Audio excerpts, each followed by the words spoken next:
Well, good morning. We just finished an update with Admiral Brad Cooper, the CENTCOM commander, across the CENTCOM AOR, our leadership and troops, as you would expect, doing a fantastic job. 2 days ago, under the direction and direct orders of President Donald J. Trump, the Department of War launched Operation Epic Fury, the most lethal, most complex, and most precise aerial operation in history. For 47 long years, the expansionist and Islamist regime in Tehran has waged a savage, one-sided war against America. They didn't always declare it openly, except for their constant chants of death to America. They did it through the blood of our people. Car bombs in Beirut, rocket attacks on our ships, murders at our embassies, roadside bombs in Iraq and Afghanistan, funded and armed by Iranian Quds Force and IRGC killers. My generation of veterans carry the names of brothers who never came home. Brothers butchered by Iranian-backed roadside bombs and well-armed militias, thousands of our own. We didn't start this war, but under President Trump, we are finishing it. Their war on Americans has become our retribution against their Ayatollah and his death cult. It took the 47th president, a fighter who always puts America first, to finally draw the line after 47 years of Iranian belligerence. He reminded the world, as he has time and time again, being an American means something unbreakable. If you kill Americans, if you threaten Americans anywhere on earth, we will hunt you down without apology and without hesitation, and we will kill you. President Trump has also been very consistent. Crazy regimes like Iran, hell-bent on prophetic Islamist delusions, cannot have nuclear weapons. It's common sense. Many have said it, but it takes guts to actually enforce it, and our president has guts. Iran's stubborn and self-evident nuclear pursuits, their targeting of global shipping lanes, and their swelling arsenal of ballistic missiles and killer drones are no longer tolerable risks. Iran was building powerful missiles and drones to create a conventional shield for their nuclear blackmail ambitions. Let me say that again. A conventional shield for their nuclear blackmail ambitions. Our bases, our people, our allies, all in their crosshairs. Iran had a conventional gun to our head as they tried to lie their way to a nuclear bomb. It almost worked under Obama and his terrible deal, but not under this president. Turns out the regime who chanted death to America and death to Israel was gifted death from America and death from Israel. This is not a so-called regime change war, but the regime sure did change, and the world is better off for it. Today, in their desperation, the enemy is unmasked as Iranian missiles and drones rain down indiscriminately on the hotels, airports, apartments, and other civilian targets of their neighbors. Cowardly terrorist tactics from a regime that for decades has trafficked in cowardly terrorist tactics, lies, death, and destruction to this day. The Iranian leadership has built nothing except proxies and missiles and drones and deeply buried nuclear factories and facilities. Peaceful nuclear ambitions do not need to be buried underneath mountains. Last June, Operation Midnight Hammer obliterated their nuclear program to rubble. Afterward, we told them plainly, that's it, now make a deal. They arrogantly refused. We said, rebuild it, and we'll stop you again, this time far worse. Well, President Trump, Secretary Rubio, Steve Witkoff, Jared Kushner, they bent over backwards for real diplomacy, offering pathway after pathway to peace. I watched it. I was there. They tried over and over and over again earnest attempts at peace. The former regime had every chance to make a peaceful and sensible deal. But Tehran was not negotiating. They were stalling, buying time to reload their missile stockpiles and restart their nuclear ambitions. Their goal, hold us hostage, threatening to strike our forces. Well, President Trump doesn't play those games. And as Secretary Rubio said after the Maduro raid, if you don't know, now you know. President Trump puts America and Americans first. He doesn't hesitate, and neither do our troops. The mission of Operation Epic Fury is laser focused. Destroy Iranian offensive missiles, destroy Iranian missile production, destroy their navy and other security infrastructure, and they will never have nuclear weapons. We're hitting them surgically, overwhelmingly, and unapologetically. With every passing day, our capabilities get stronger and Iran's get weaker. We set the terms of this war, from start to finish. Our ambitions are not utopian. They are realistic, scoped to our interests and the defense of our people and our allies.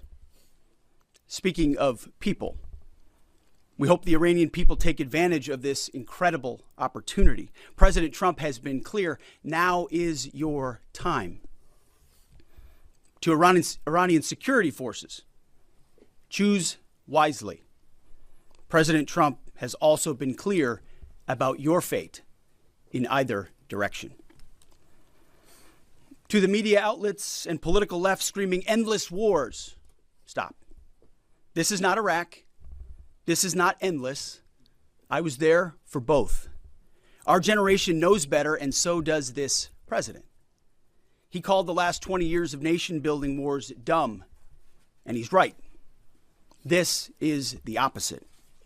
This operation is a clear, devastating, decisive mission. Destroy the missile threat, destroy the Navy, no nukes. Israel has clear missions as well, for which we are grateful. Capable partners, as we've said since the beginning, capable partners are good partners.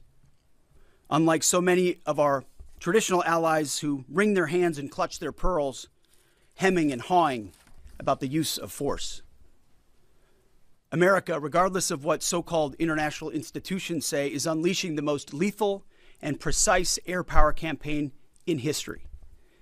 B-2s, fighters, drones, missiles, and of course, classified effects. All on our terms, with maximum authorities. No stupid rules of engagement, no nation-building quagmire, no democracy-building exercise, no politically correct wars. We fight to win, and we don't waste time or lives. As the president warned, an effort of this scope will include casualties.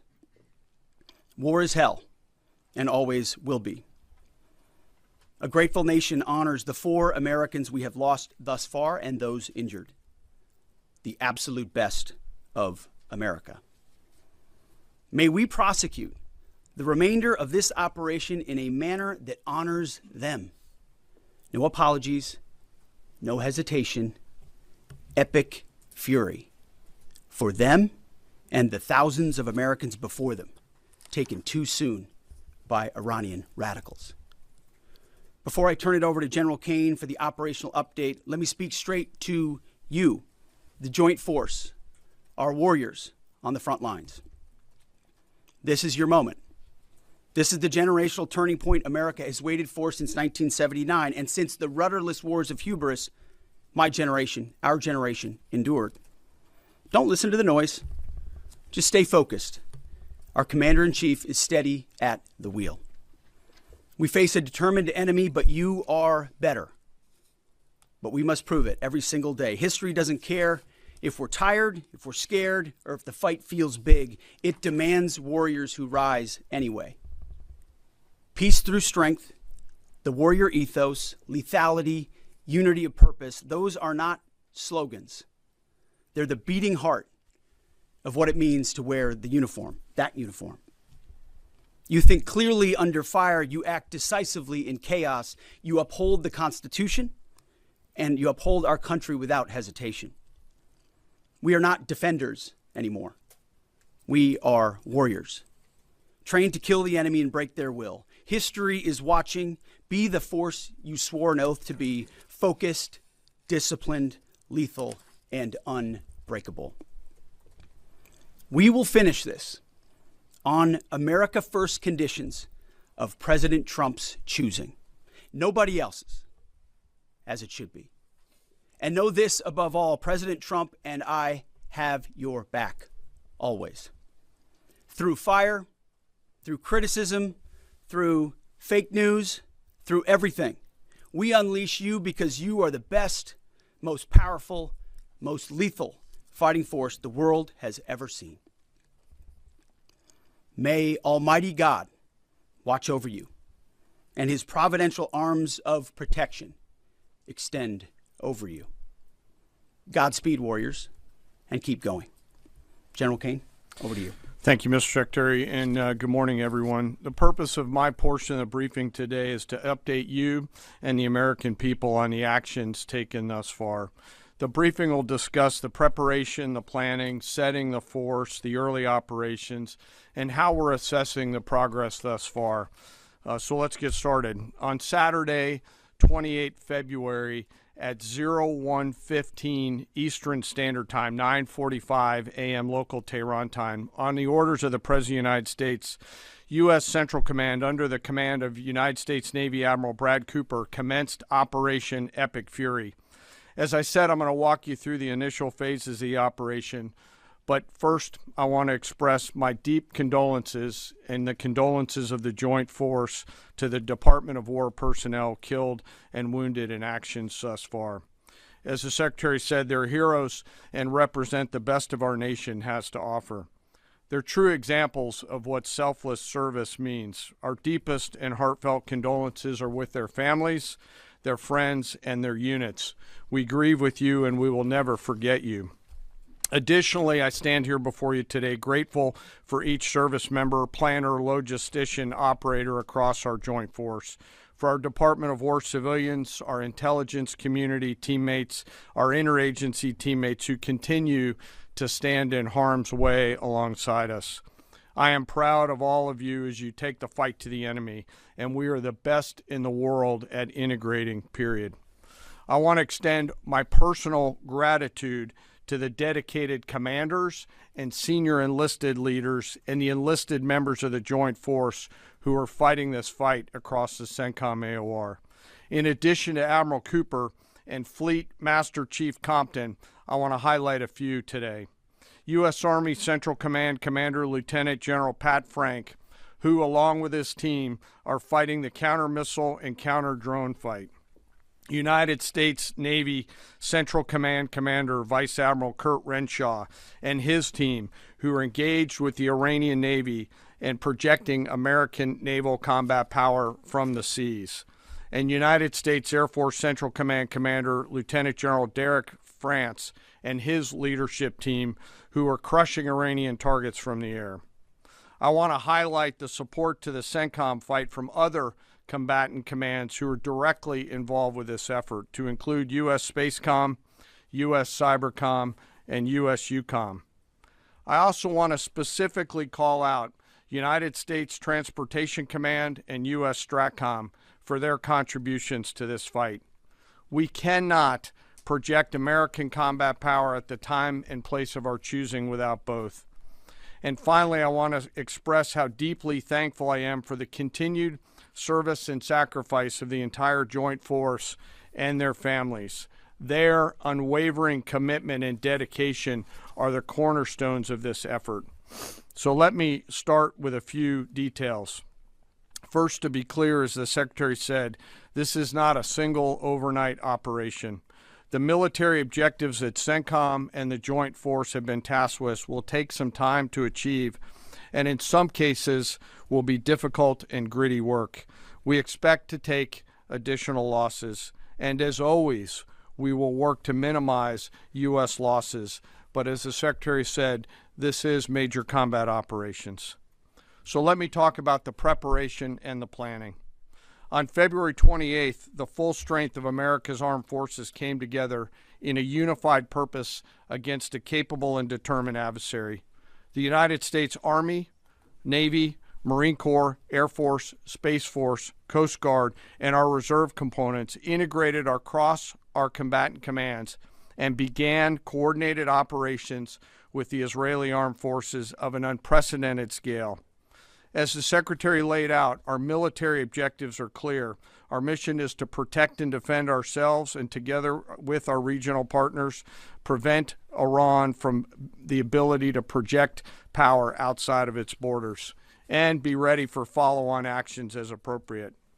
Across every domain, land, air, sea, cyber, the U.S. Joint Force delivered synchronized and layered effects designed to disrupt, degrade, deny, and destroy Iran's ability to conduct and sustain combat operations. On the U.S. side, this marked the culmination of months and in some cases years of deliberate planning and refinement against this particular target set.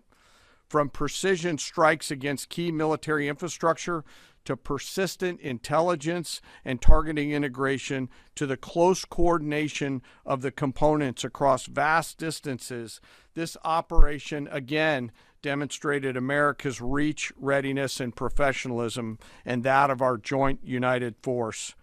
It was historic not only in the operational scope, but in the level of joint integration displayed across every element of the joint force. And as I said earlier, this work is just beginning and will continue. So now to talk a little bit about setting the force and setting the theater.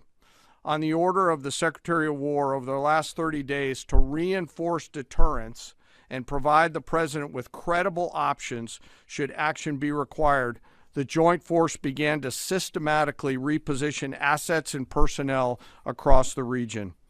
These movements ensured that U.S. forces remained postured, protected, and ready to respond decisively for any emerging threat.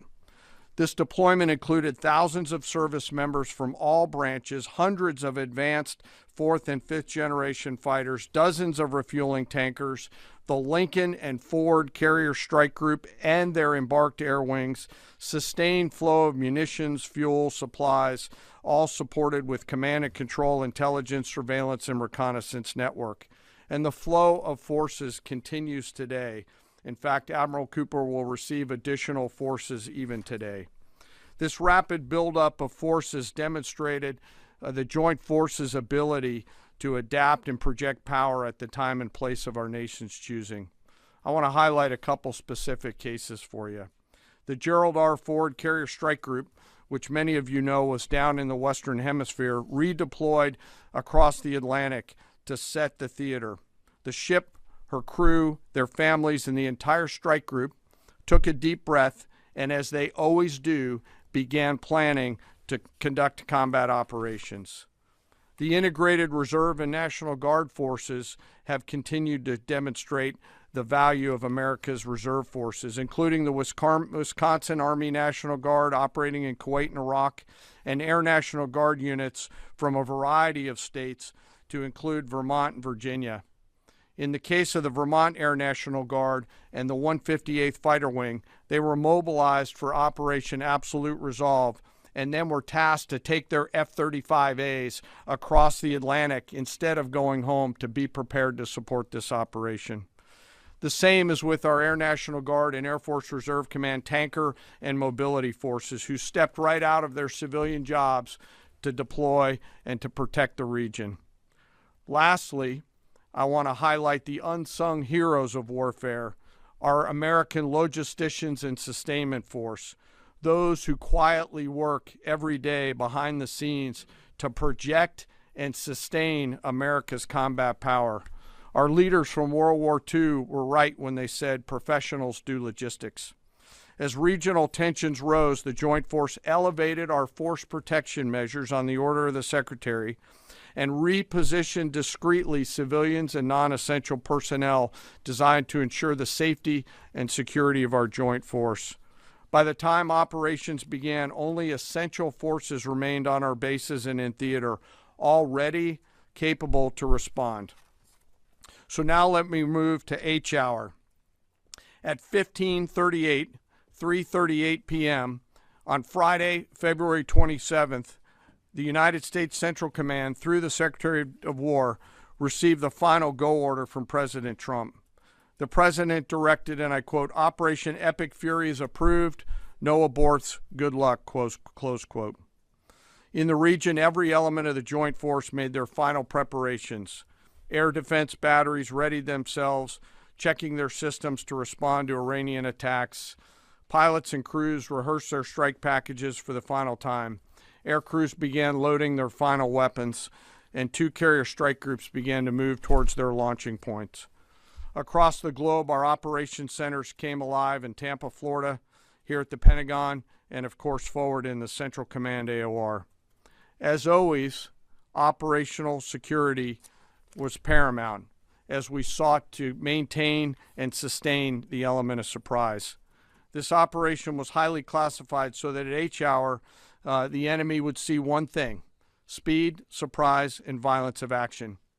The first movers were U.S. Cybercom and U.S. Spacecom, layering non-kinetic effects, disrupting and degrading and blinding Iran's ability to see, communicate, and respond. At H hour, the beginning of major combat operations, 01:15 local Eastern Daylight Time, 9:45 local AM Tehran time, as dawn crept up across the Central Command AOR, the skies surged to life. More than 100 aircraft launched from land, sea, fighters, tankers, airborne early warning, electronic attack, bombers from the States, and unmanned platforms, forming a single synchronized wave. This was a daylight strike based on a trigger event conducted by the Israeli Defense Forces, enabled by the U.S. intelligence community. The first shooters at sea were Tomahawks unleashed by the United States Navy, closed in on Iranian naval forces, and began to conduct strikes across the southern flank in Iran. On the ground, forces fired precision standoff weapons, measured, deliberate, precise, and lethal. This was a massive, overwhelming attack across all domains of warfare, striking more than 1,000 targets in the first 24 hours. We are now roughly 57 hours into the operation. In the initial phase, CENTCOM's focus was systematic targeting of Iranians' command and control infrastructure, naval forces, ballistic missile sites, and intelligence infrastructure designed to daze and confuse them. Coordinated space and cyber operations effectively disrupted communications and sensor networks across the area of responsibility, leaving the adversary without the ability to see, coordinate, or respond effectively. The combined impact of these strikes, swift, precise, and overwhelming, has resulted in the establishment of local air superiority. This air superiority will not only enhance the protection of our forces, but also allow them to continue the work over Iran. Over the course of the last 2 days, the Joint Force has launched hundreds of missions from land and sea and delivered tens of thousands of pieces of ordnance. The effort continues to scale. This included American B-2 bombers, which again, similar to Midnight Hammer, flew a 37-hour round-trip sortie from the continental United States, dropping precision, penetrating munitions on Iranian underground facilities across the southern flank and slightly deeper. Additionally, Israel has separately executed hundreds of sorties against hundreds of targets. Beyond Air Force and Navy aircraft strike packages, coordinated salvos of precision standoff weapons from across the region have neutralized hundreds of pre-planned targets.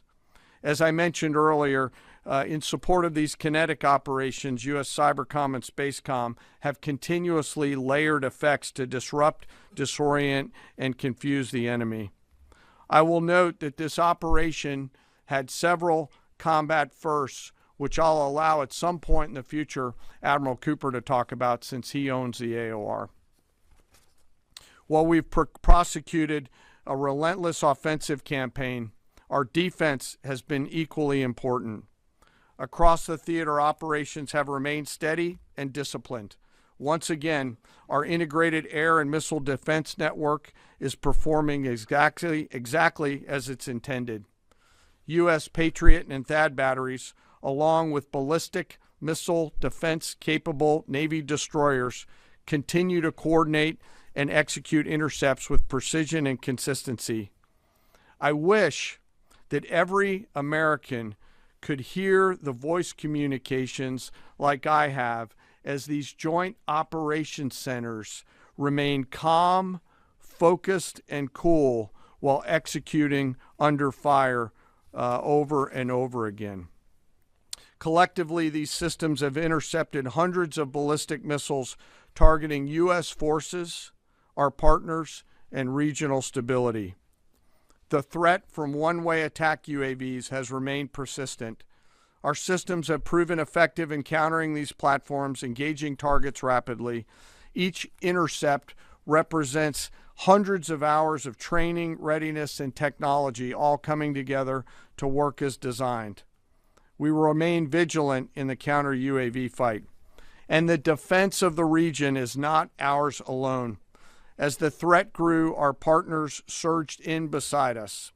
Air defense batteries in Qatar, the UAE, Kuwait, Jordan, and Saudi Arabia joined the fight, proof positive that years of training, trust, and hard-earned integration pay off. I am aware of the loss of 3 U.S. Air Force F-15Es overnight in the region.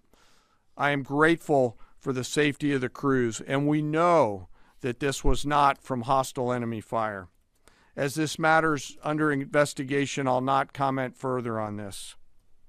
Let me close. Operations will remain active across the theater and across the globe.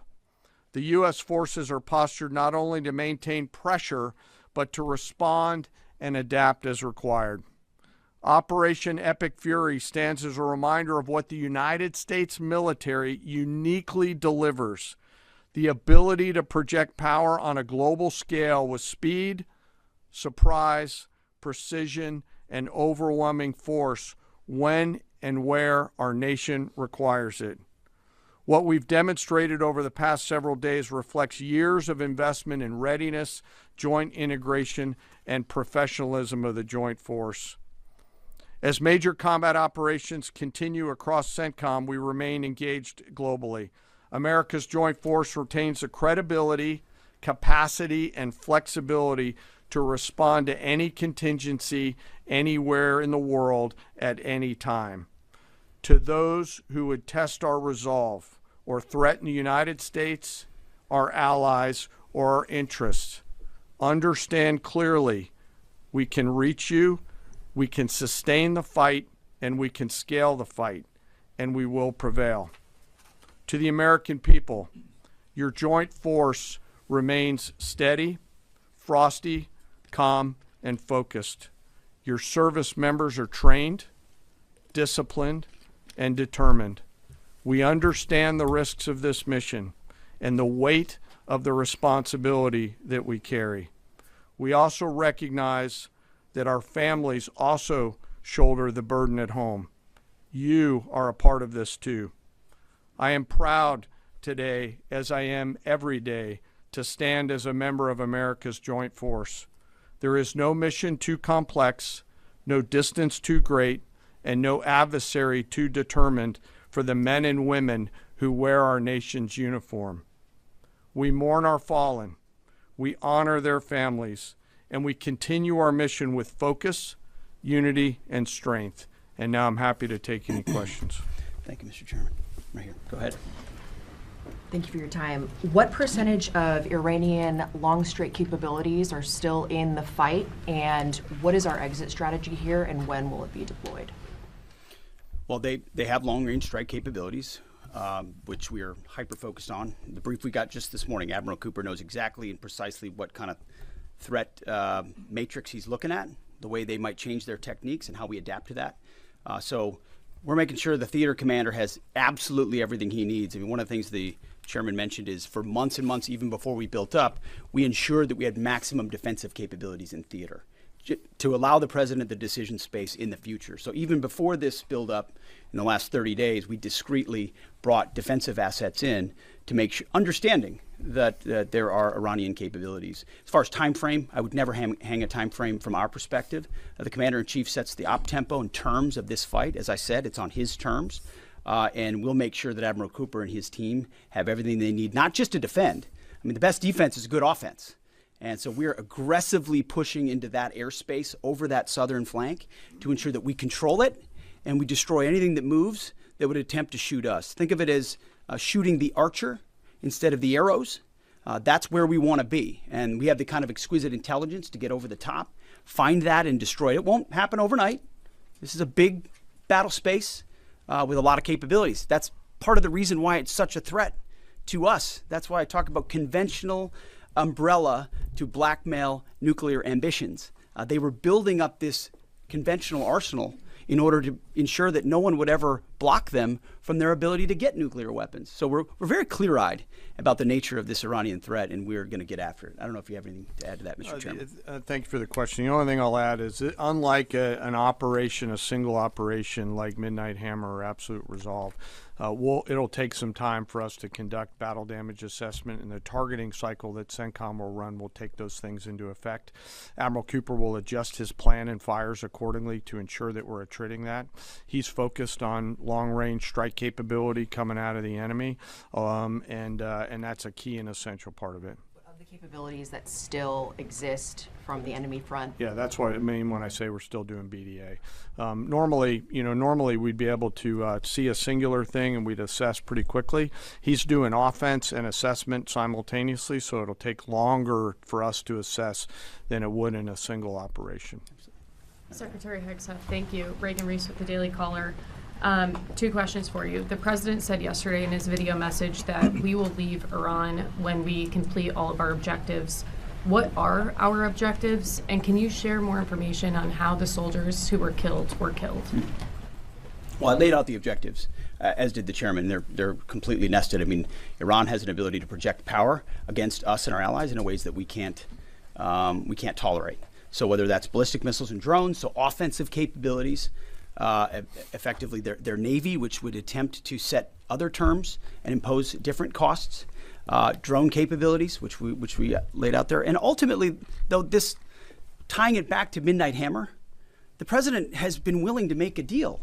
You can't have a nuclear bomb. Radical Islamists can't have a nuclear bomb that they wield against the world. He gave them every single opportunity. Then we precisely took it away. And even then, after that, they didn't have that. They didn't come to the table with a willingness to give it away. So ultimately, those nuclear ambitions, which never ceased, are something that had to be addressed as well. So that's a discrete sense of what's being addressed here to ensure that they can't use that conventional umbrella to continue a pursuit of nuclear ambitions. And then as it pertains to the U.S. casualties, that particular incident was, you have air defenses and the lot's coming in and you hit most of it, and we absolutely do. We have incredible air defenders. Every once in a while you might have one, unfortunately we call it a squirter, that makes its way through, and in that particular case it happened to hit a tactical operations center that was fortified, but these are powerful weapons.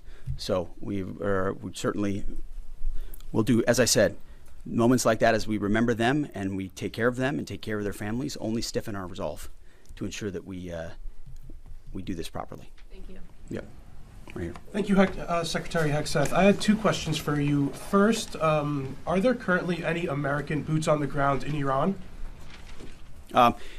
No, but we're not going to go into the exercise of what we will or will not do. I think it's one of those fallacies for a long time that this department or presidents or others should tell the American people this, and our enemies, by the way, here's exactly what we'll do. Here's exactly how long we'll go. Here's exactly how far we'll go. Here's what we're willing to do and not do. It's foolishness.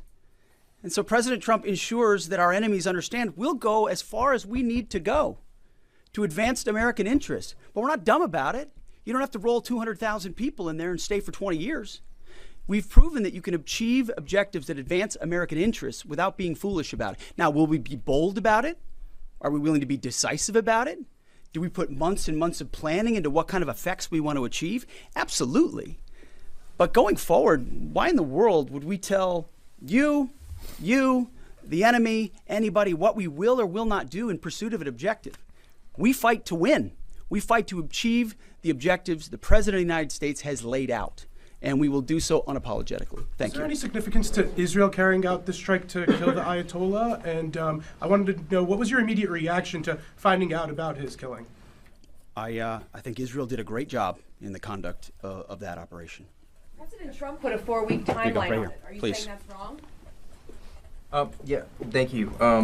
You mentioned during the briefing, General Caine, that there would be additional troops sent to the region.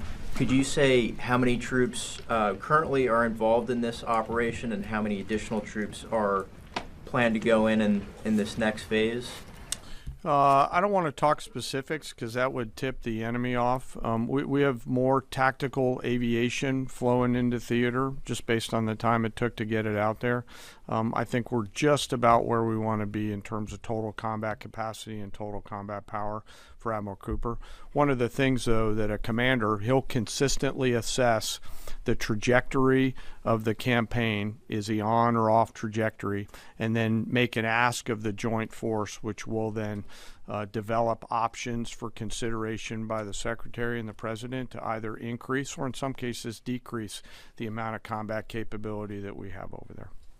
I heard the question about 4 weeks. It's the typical NBC sort of gotcha type question. President Trump has all the latitude in the world to talk about how long it may or may not take. 4 weeks, 2 weeks, 6 weeks. It could move up. It could move back. We're going to execute at his command the objectives we've set out to achieve. And what he has shown an ability to do that other presidents can't quite seem to have the aperture to do, well, I mean, Joe Biden didn't even know what he was doing, is to look for opportunities and off-ramps and escalations for the United States that creates new opportunities to execute what we need on our own timeline. So you can play games about 4 weeks, 5 weeks. He has all the latitude, and I'm glad he does, because there's no better communicator than our president expressing those things. To the Daily Mail. I've been in meetings with the president for the last 2.5 days. We know exactly where his headspace is, and he will communicate as he should exactly what he would like, and we will follow those orders. And I think everything he said on that is right down the middle. Chairman, did you have Absolutely. evidence Yes, right there. Yes, sir. Thank you very much, Secretary. I left my hometown of Sakis in Iranian Kurdistan in 1996. Can you promise that I will be able to return home safely this year? And I have a following question too, please. I appreciate the question. I'm not here to place guarantees on that, but I think the message the president has given has been clear to the people of Iran. This is your moment. The world was seized by these crowds, and then seized by the reality of this regime killing tens of thousands of innocent protesters. So we saw the nature of the regime yet again exposed. We saw many of the Iranian people seek a change there. This is their moment to take advantage of it, for sure. You served in Iraq and know that no American soldiers were killed in Kurdistan. The Kurdish people are very pro-American. Will you continue protect Kurdistan and Peshmerga as loyal ally of the United States? Why I'm asking this question? Because now Kurdistan is under attack by Iranian drones and by proxies in Iraq and on the region. I think I can speak to allies generally in the region who we've been in constant communication with. We have been standing shoulder to shoulder with them, and we appreciate their capabilities. Absolutely. Yes, right here. Hi, thank you. Cameron Arkin with the Daily Wire. My question is about some of the domestic threats, if any, regarding this right now. Have there been any concerns about Iranian sleeper cells, and kind of what has the Trump administration been doing to kind of monitor these Well, threats? across the interagency, in full coordination. Of course, we're paying attention to any potentialities there. This is a former regime, that seeks to export that ideology and try to sow terror. We're ready for that. We've seen these types of folks before, and the American people can rest assured that we're vigilant on that. Right here. Secretary, thank you. Kind of a follow-up on that last question. There was just this, what appears to be a terrorist attack in Austin yesterday. How does that change the operation at all? What effect does that have? And It doesn't change the operation at all, and I know the authorities are executing exactly the way they should. Secretary Hegseth, and one for Chairman Caine as well.